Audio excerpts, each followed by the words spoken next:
विवरण भी आते ही हैं जब भी उनके गोचर होते ही हैं।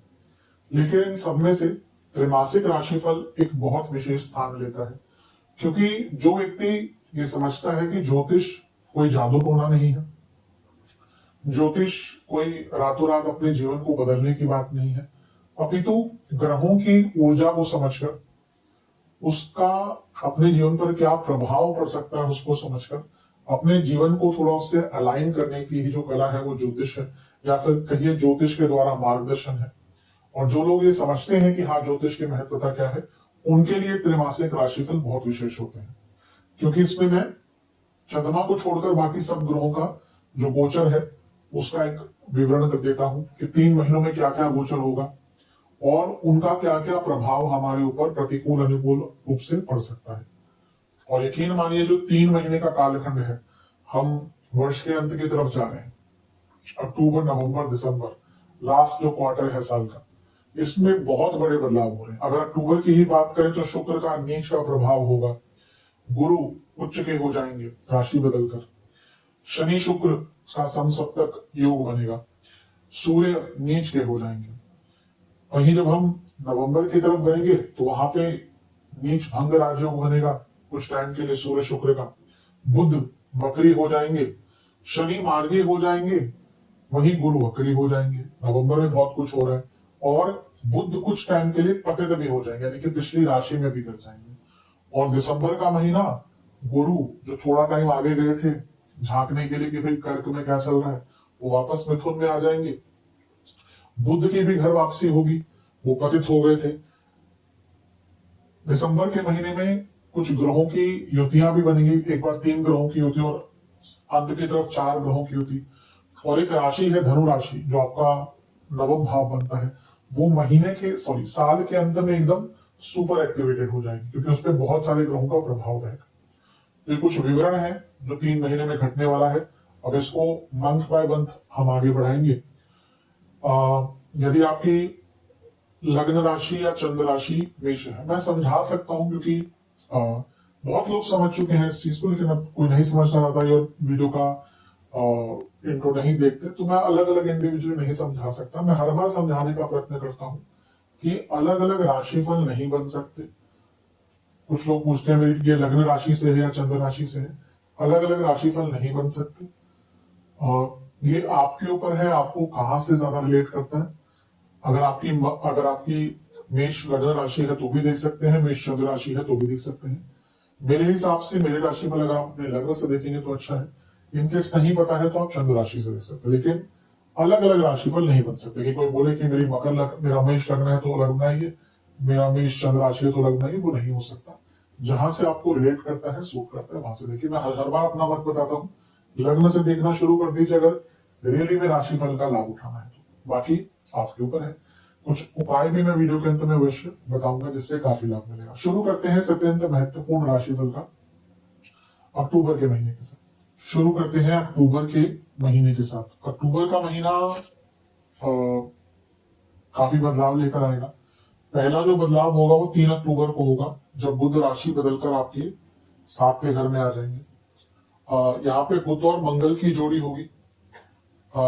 बुध का सप्तम में आना बिजनेस के लिए अच्छा होता है, क्योंकि व्यापारी बुद्धि है बुध, व्यापारिक बौद्धिक क्षमता है बुध। जिसका बुध अच्छा वो अवश्य बिजनेस में उसका इंटरेस्ट होता है, करे ना करे वो तो बाकी ग्रहों पर भी डिपेंड करता है। पर हाँ, व्यापारी बुद्धि होती है अगर बुध अच्छा है तो। यह बुध का संबंध लग्न से सप्तम से 10वें से 11वें से होता है। तो अब यहाँ पे क्योंकि वो 2 उपचय भावों के स्वामी है और आपके लग्नेश के साथ सप्तम में आकर बैठ गए, तो ये गति प्रदान करने वाला योग है। आपको गति प्रदान होगी, जीवन में कुछ सकारात्मक कर पाएंगे, क्योंकि मंगल यहाँ पर है जो लग्नेश है। बुध जैसा मैंने कहा वो व्यापारिक क्षमता है। तो अगर आप अपना बिजनेस को स्टार्ट करना चाहते हैं उसके लिए भी अच्छा है, क्योंकि बुध सप्तम से 12वें के स्वामी है।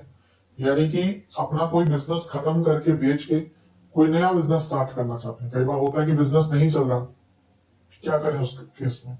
कई ऐसे बिजनेसेस होते हैं जो विद टाइम वो फेड हो जाते हैं, बल्कि उनका स्कोप ही नहीं बचता।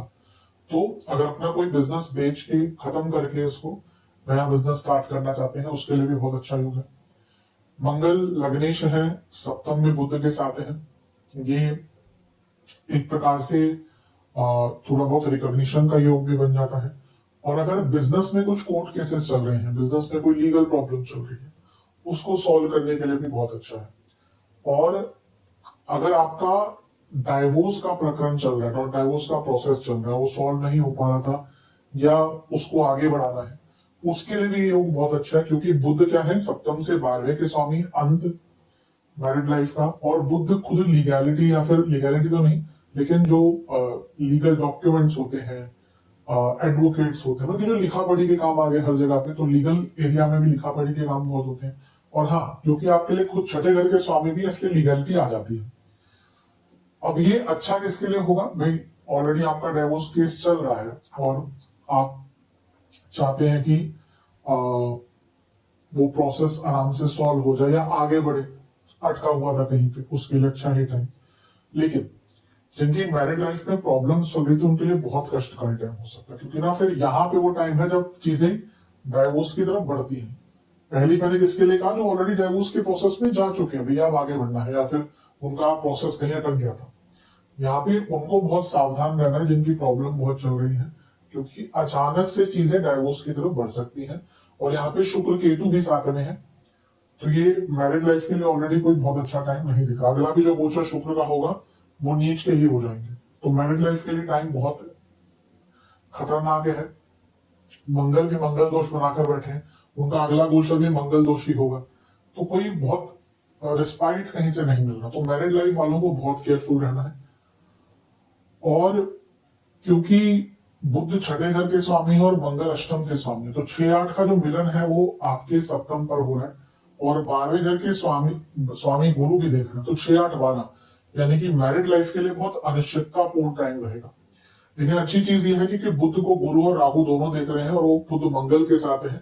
ये बौद्धिक क्षमता अवश्य बढ़ाता है और अपनी प्रॉब्लम से निकालने का भी योग बनाता है। 9 अक्टूबर को शुक्र का गोचर होगा और वो कन्या में जाकर विराजमान हो जाएंगे, यानी कि अपनी नीच की राशि में। और उनकी युति कुछ दिनों के लिए सूर्य के साथ होगी, करीबन 1 हफ्ते के लिए, और उन पर वक्री शनि का प्रभाव भी होगा। ये जैसा मैंने अभी थोड़ी देर पहले ही मेंशन किया था, मैरिड लाइफ के लिए बिल्कुल भी अच्छा नहीं होगा। इसलिए अक्टूबर में तो मैरिड लाइफ पर बहुत ध्यान देना है। नीच का ग्रह में कभी नहीं करता बुरा होता है, लेकिन उसके कुछ जो शुभ कारकत्व होते हैं वो बिगड़ते हैं। और यहाँ पे उन पर वक्री शनि की दृष्टि भी बता रही है कि मैरिड लाइफ हो या लव लाइफ हो, दोनों में ही दिक्कतें बढ़ेंगी। क्योंकि शुक्र धन स्थान के स्वामी है, उनका छठे में जाना, कोई पैसा अगर आपका फंसा हुआ था तो वो आपका वापस आ सकता है।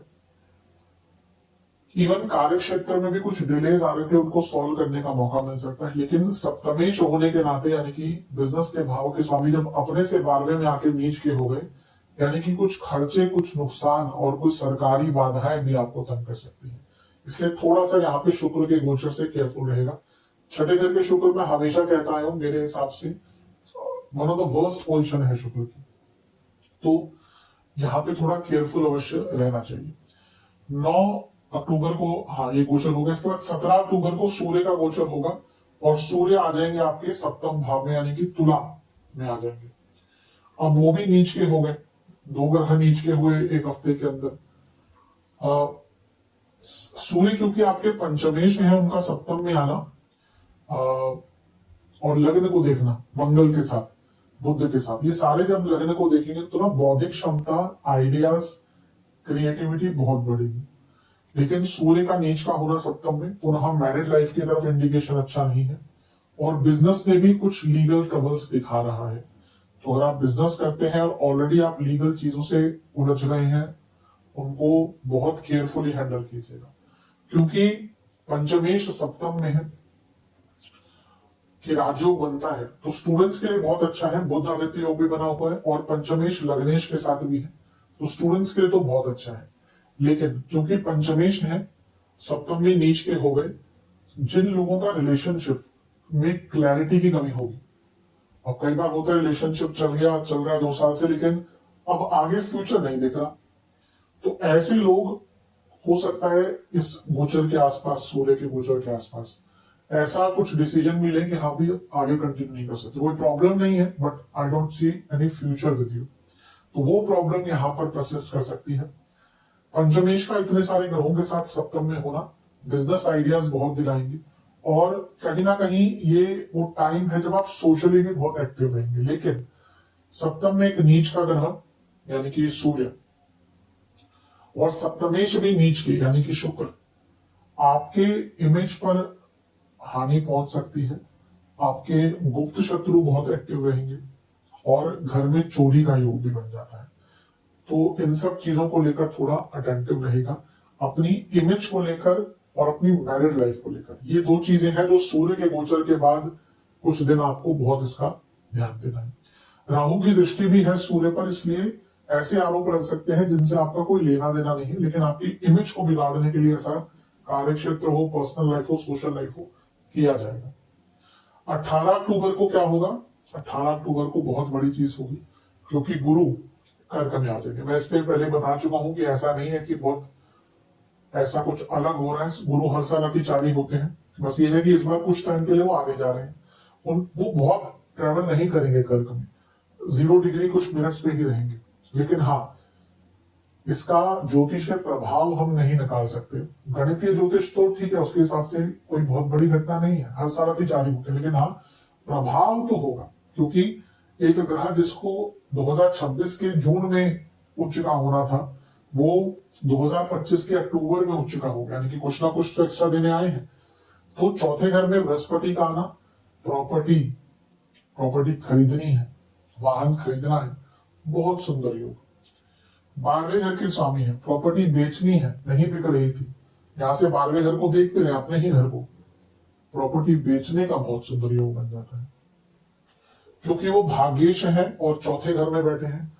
घर में भाग्य, सौभाग्य, धार्मिक कार्य करने का मौका, 12वें घर के स्वामी है, तो परिवार सहित धार्मिक जगहों पर जाने का अवसर, और अचानक से घर में भौतिक खुशियों का अंबार लगना, ये दिखाता है। और इसके साथ ही 12वां भाव आपका डबल एक्टिवेट हो गया, क्योंकि शनि बैठे हैं और गुरु। मैं हमेशा कहता हूं इनका डबल ट्रांजिट इफेक्ट होता है। ये मेरा कोई वो नहीं है, ये के.एन. राव सर का एक प्रिंसिपल है और नाड़ी ज्योतिष में भी इसको बहुत यूज करते हैं। बाकी के.एन. राव सर ने इसको बहुत ज्यादा उपयोग करके हम लोगों को, या जो भी उनके स्टूडेंट्स उनको सिखाया था। तो 12वें घर का डबल एक्टिवेशन क्या बताता है? बदलाव। ये वो टाइम है जब आप अपने जीवन में वो बदलाव ला पाएंगे जो आप नहीं ला पा रहे थे, वो चेंजेस आप करना चाह रहे थे जो आप नहीं कर पा रहे थे, उन बदलावों को इंप्लीमेंट करने के लिए बहुत सुंदर टाइम है।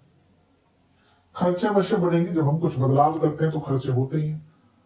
तो यहाँ पे खर्चे आपके बढ़ेंगे, लेकिन जैसे मैंने कहा, वो खर्चे ऐसे होंगे जो अनिवार्य होंगे, जिनको आप अवॉइड नहीं कर सकते।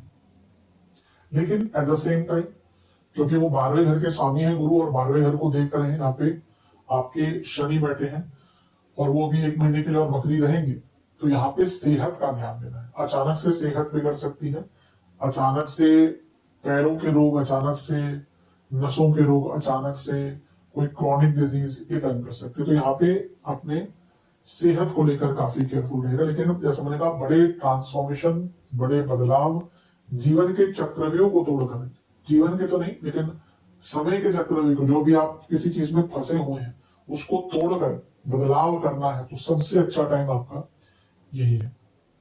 ये गुरु क्योंकि 10वें घर को भी देखेंगे, कर्म भाव को, और वो 10वें से 12वें और लग्न से 12वें के स्वामी है।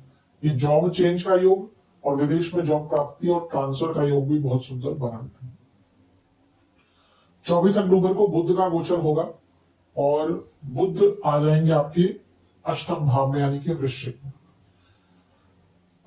अष्टम के बुध धन प्राप्ति के लिए बहुत अच्छे होते हैं और इवन रिसर्च बेस्ड स्टूडेंट्स के लिए भी बहुत अच्छे होते हैं। और यहाँ पे विपरीत राजयोग बनाएंगे और यहाँ से धन स्थान को देखेंगे, तो कोई रुका हुआ पैसा, और यहाँ पे उन पे गुरु की दृष्टि भी होगी, तो ये अचानक से बड़े धन की प्राप्ति, गुप्त धन की प्राप्ति, पैतृक संपत्ति में लाभ, इन सब से आपको कुछ ना कुछ लाभ मिलता हुआ दिखा रहा है, तो बहुत शुभ है। बस ये है कि स्टूडेंट्स को थोड़ा सा केयरफुल रहना पड़ेगा, क्योंकि ध्यान भटकता है। लेकिन हाँ, at the same time research based students अगर हैं, उनके लिए तो लाभ ही लाभ यहाँ पर दिखता है। अष्टम के बुध कभी कभी व्यक्ति को रिसर्च में तो लाभ देते ही हैं, और कुछ ज्ञान की बात भी सिखा जाते हैं जो उसको आगे चलकर बहुत काम आती है। 27 अक्टूबर मंगल का गोचर होगा। बहुत विशाल, बहुत विशेष और बहुत विशाल गोचर होता है मंगल का, क्योंकि मैं हर बार बनाता ही हूँ, बाकी शायद मैं बुध शुक्र पर हर बार ना बना पाऊँ, सूर्य पर हर बार ना बना पाऊँ, लेकिन मंगल के गोचर पे तो हर बार में मेरा व्रत रहता है वीडियो बनाऊं, क्योंकि उनकी 3 दृष्टियां होती हैं और बहुत कारकत्व होते हैं। तो मंगल अष्टम में आ जाएंगे। आ, अच्छी चीज यह है कि लग्नेश अष्टम में आकर विपरीत राजयोग बना रहे हैं और बुध भी विपरीत राजयोग बना रहे हैं। तो दो विपरीत राजयोग बनाते ग्रह जब गुरु से दृष्ट होंगे तो कई बाधाओं से निकलने का मौका मिलेगा। Personal life, health problem solve, legality solve, पैतृक संपत्ति, प्रॉपर्टी की प्रॉब्लम सॉल्व, सब में अच्छा लाभ मिलेगा। दो विपरीत राजयोग यानी कि अपनी प्रॉब्लम्स के सॉल्यूशन कहीं ना कहीं से आप ढूंढ पाएंगे, बहुत अच्छा है। आगे बढ़ने के अचानक से मौके, धन प्राप्ति के अचानक से मौके, बिजनेस में अचानक से ग्रोथ, जॉब चेंज नहीं हो रही थी, अचानक से कोई अपॉर्चुनिटी, अचानक से प्रमोशंस। लेकिन किंतु परंतु मंगल क्या है? लग्नेश है। बुध क्या है?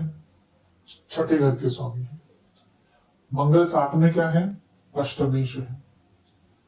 बृहस्पति